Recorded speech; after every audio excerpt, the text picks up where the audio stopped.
افسوسناک صورتحال ہے کہ مسلم ممالک جو کہلاتے ہیں یہ سب کے سب صہیونیوں اور صلیبیوں کے تابع فرمان ہیں، ان کے غلام ہیں۔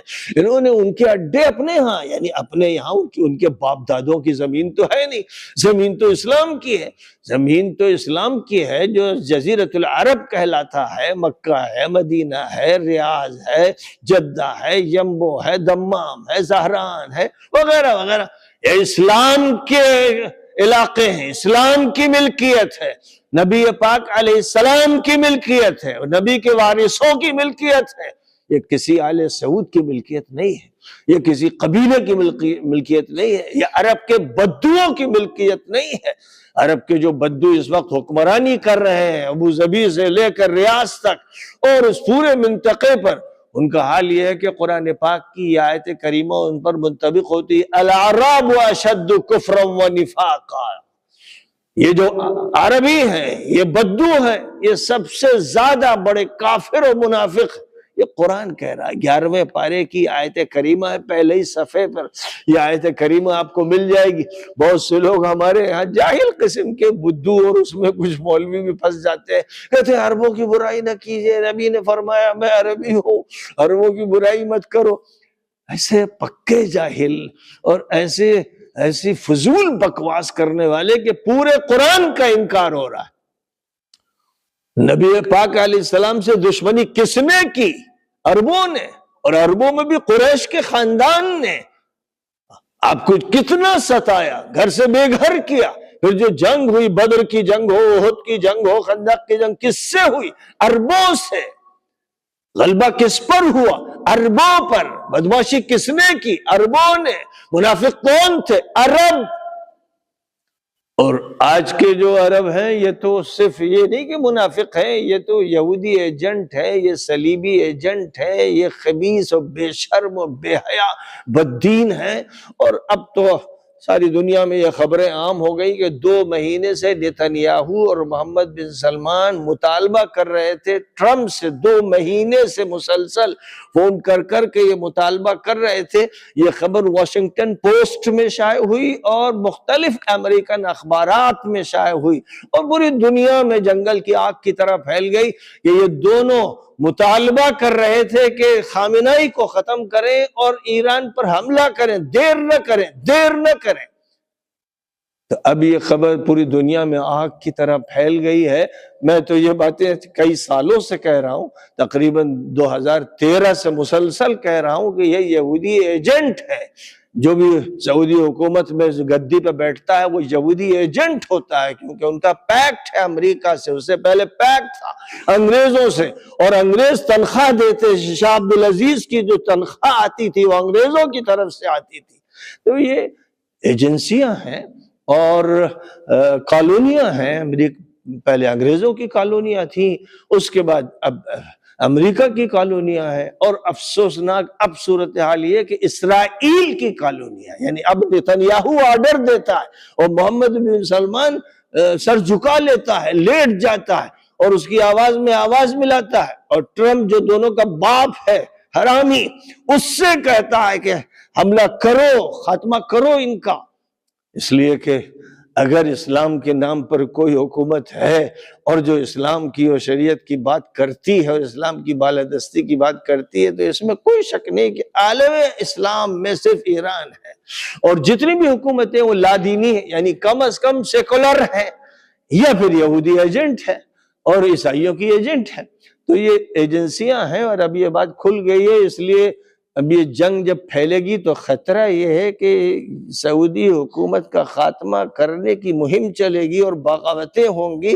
اگر فوجی بغاوت ہوتی ہے تب تو خاتمہ ہو ہی جائے گا، لیکن عوامی بغاوت ہوگی تو کیا نتائج نکلیں گے ابھی کچھ کہا نہیں جا سکتا۔ لیکن بظاہر یہ سارے جو عرب ممالک ہیں، خلیج کے، گلف کے جو ممالک کہلاتے ہیں، جہاں لوگ جاتے ہیں بھوکے ننگے کمانے کے لیے اور کچھ پہن کے واپس آ جاتے ہیں، کچھ کھانے کے لیے انتظام کر لیتے ہیں، ان سب کا جو حشر ہونا ہے وہ بہت ہی بدترین حشر ہونا ہے، کیونکہ یہ منافقین اپنے ساتھ ان کو لے جائیں گے اور بدترین انجام سے دوچار کرائیں گے۔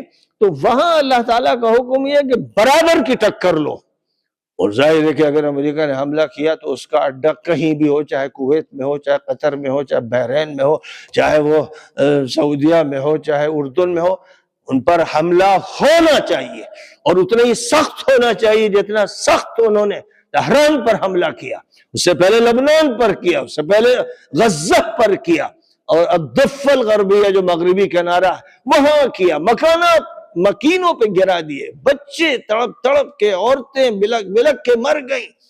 یہ سارا کام ہوتا رہا، اور یہی عرب حکمران تماشا دیکھتے رہے، گندے غلیظ خبیث شیطان کی اولاد مجرم، جن کو عام طور پر مسلمان یہ سمجھتے ہیں کہ بھئی ہمارے حکمران ہیں یا ہماری حکومتیں ہیں۔ تو سمجھنا چاہیے اے مسلمانوں یہ سمجھ لو کہ یہ یہودی اولاد ہیں، یہ عیسائی مجرم ہیں، یہ ان کا سارا تعلق کفر سے ہے، اور ان پر وہ آیت قرآن کی منطبق ہوتی ہے الاعراب اشد کفرا ونفاقا۔ یہ جو عربی ہے، عرب بدو خاص طور پر بدو کا لفظ استعمال کیا جاتا ہے کہ الہڑ و دیہاتی اور جاہل و بے پڑھے، ان کا حال یہ ہے کہ ان کا کفر بھی بہت سخت ہے اور ان کا نفاق بھی بہت سخت ہے۔ تو بہرحال یہ فرمایا گیا، تو جو اس دور سے گزر رہے ہیں ان پر جو ذمہ داری ہے اس کو بھی قرآن پاک میں بیان کر دیا گیا، اور ہم لوگ جس دور سے گزر رہے ہیں اس کو بھی بیان کر دیا گیا کہ تم لوگوں کو جو کام کرنا ہے کہ دعوت اسلامی سامنے لاؤ، اور اللہ سے متعارف کراؤ، نبی سے متعارف کراؤ، قرآن کا تعارف عام کر دو، اور جو حالات پیش آئیں ان پر صبر کرو۔ اگر صبر کرو گے تو یہ تمہارے حق میں بہتر ہوگا، تمہاری دعوت کا راستہ کھلتا چلا جائے گا۔ غصے میں نہ آؤ، نعرے بازیاں مت کرو، اور کہیں پر ٹکرا کر اپنے کو نقصان نہ پہنچاؤ۔ اور میں وَاصْبِرْ وَمَا صَبْرُكَ إِلَّا بِاللَّهِ، صبر کرو، جمے رہو، حق پر ڈٹے رہو، اور اللہ ہی کے سہارے تمہیں صبر کی یہ صفت نصیب ہو سکتی ہے اور یہ طاقت حاصل ہو سکتی ہے۔ اور وَلَا تَحْزَنْ عَلَيْهِمْ، جو نقصانات ہوئے اور ہو رہے ہیں ان پر رنجیدہ ہو کر ایسا نہ ہو کہ تم اپنا دل پکڑ کے بیٹھ جاؤ، مایوس ہو جاؤ کہ اب کیا کریں۔ فرمایا کہ رنجیدہ مت ہو، امید رکھو، اور جو تمہارے خلاف سازشیں ہو رہی ہیں ان سے دل تنگ مت کرو۔ یاد رکھو کہ اللہ کی طرف سے یہ فیصلہ ہے کہ آخر میں غلبہ اسلام کو ہونا ہے، بڑے بڑے مسائل سے گزرنا ہے، آزمائشوں سے گزرنا ہے، پہلے بھی گزرے اور بعد میں بھی گزریں گے، لیکن آخری فتح بہرحال اللہ تعالیٰ نے اسلام کے لیے طے فرمائی۔ نبی پاک علیہ السلام نے فرما دیا تھا دنیا سے جانے سے پہلے کہ میرے بعد خلافت 30 سال رہے گی، اس کے بعد کاٹ کھانے والی ملوکیت کا دور آئے گا، اور اس کے بعد جابرانہ طاغیانہ سرکشانہ نظام آئے گا، اور اس کے بعد پھر خلافت راشدہ آئے گی۔ تو جو کاٹ کھانے والی ملوکیت تھی اس کا دور بھی گزرا، وہ بنی امیہ کا خاص طور پر دور تھا، اور اس کے بعد طاغیانہ اور جابرانہ حکومت جو عباسیوں کی رہی اور مختلف قبیلوں اور فرقوں کی رہی، جنہوں نے بڑے بڑے مظالم کیے اور لوٹ مار بھی کی اور آپس میں لڑے اور امت مسلمہ کو ایک متحد امت نہیں بننے دیا۔ وہ دور چلتا رہا۔ اب اس کے بعد کا جو دور ہے وہ جب بھی آنا ہے تو وہ خلافت راشدہ کا دور، اور خلافت راشدہ کا دور ظاہر ہے کہ مہدی علیہ السلام سے جڑا ہوا ہے۔ جب بھی ان کا ظہور ہوگا تو وہ خلافت راشدہ قائم کریں گے۔